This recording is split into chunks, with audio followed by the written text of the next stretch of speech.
Don't leave me hanging. It's go time.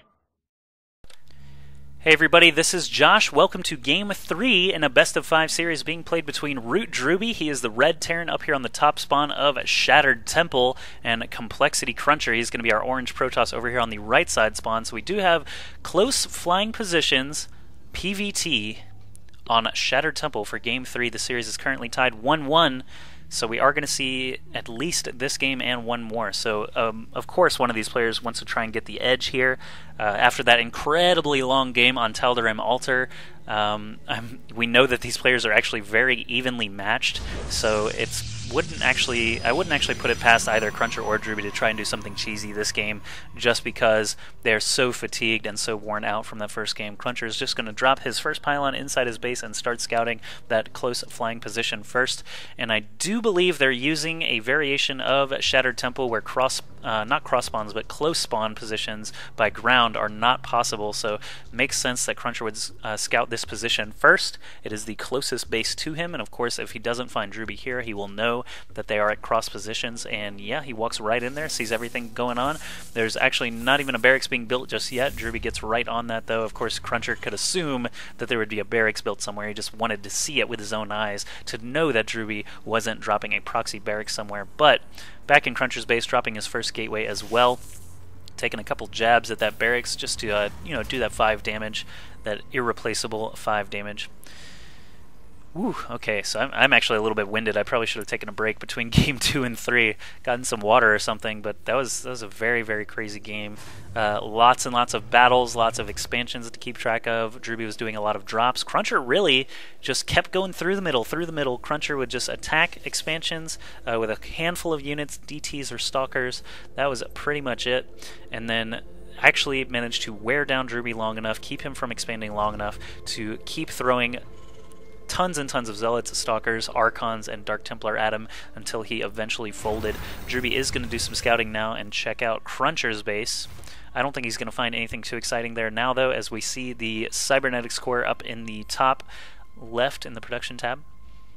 These games, once again, were played on the newest patch, 1.3.3, so a couple of little changes like pylon radius and bunkers not salvaging for 100 minerals, Archons being massive units, little things like that are now in effect. Sentry build time has been reduced, but I don't think we've seen any sentries, hardly any sentries this series anyway. Actually, I don't know if we saw any in that last game. Lots and lots of Stalker, Zealot, DT, High Templar, and Archon, though. No Stargate units, really, and actually no Raven or Banshees or anything from drewbie. I think Air would have definitely changed the dynamic of that game. But check this out, drewbie's doing that build that he's done the last 2 games in a row. Single barracks and then a command center, so he wants to get that expansion out quickly. Wouldn't surprise me if CrunCher actually wanted to expand quickly as well. We'll see if he actually does do that. He did it on that second map, Tal'Darim Altar. Looks like CrunCher is getting out a robotics facility right now, as well as a Warp Gate Tech. Drewbie, on the other hand, just has a single Marine out right now. That appears to be it. Is not building a second one right now. Oh wait, here we go. 3 Marines way over here checking for proxy pylons. I like seeing that. CrunCher is the sort of player who will drop a proxy pylon on you every once in a while. He does like to mix it up a bit. And here we go. He's going to check that expansion, not see the orbital command. Going to poke up here to the top of the ramp. Of course, he's not going to get in because there is a bunker full of 4 Marines, and 1 little Stalker would not be able to totally bypass that. Factory coming up, as well as a second barracks. This looks like something we saw in the first game that drewbie actually did win. He had some... What did he have in that first game? Primarily bio and ghosts still, so... the factory usually getting disused. He likes to go straight up for that starport and kind of forget about the factory. Looks like CrunCher actually switched gears? No, he's actually getting a warp prism. Okay. I was going to say, why does he have 4 gateways, no expansion, and a robotics facility? I was like, one of these is supposed to be a robo, but it's actually just mass gateways. So he has 4 gate, a warp prism out, coming very quickly, so could be a very quick attack here against drewbie, who really only has his ramp fortified, only has 4 Marines out. He's making 2 more at a time now, and there comes that starport as expected. This other barracks now has a tech lab, but the warp prism is already in place, and warp gate tech is done. 4 Zealots being dropped inside drewbie's base. It looks like he's probably going to poke up the ramp here with this Stalker just to sort of draw drewbie's attention. Get that warning attack signal, and CrunCher waiting for another round of warp ends, it looks like. Let's go ahead and highlight these warp gates so we can see their cooldown.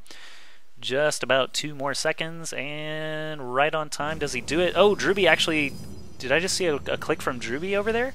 Yeah, he's sending 2 Marines actually to patrol around here, but there's 4 sentries and 4 zealots and a warp prism in his base. drewbie sees this and says, uh-oh. Maybe I should back up a little bit, go to my mineral line.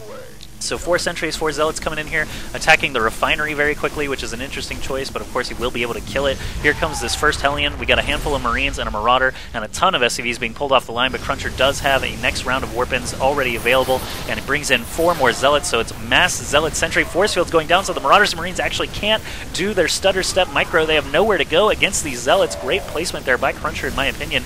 He's losing a ton of SCVs here to this drop. The last Zealot will go down. There's still 4 sentries there, and CrunCher just loads up in the Warp Prism. He needs to actually probably get out of there or commit to this attack fully there. He just picked them up temporarily to keep them alive until he could do another round of Warpins. So 3 Zealots, 3 sentries still in here. Looks like the Stalker is just hanging out at the Zelnaga Tower, not trying to get involved.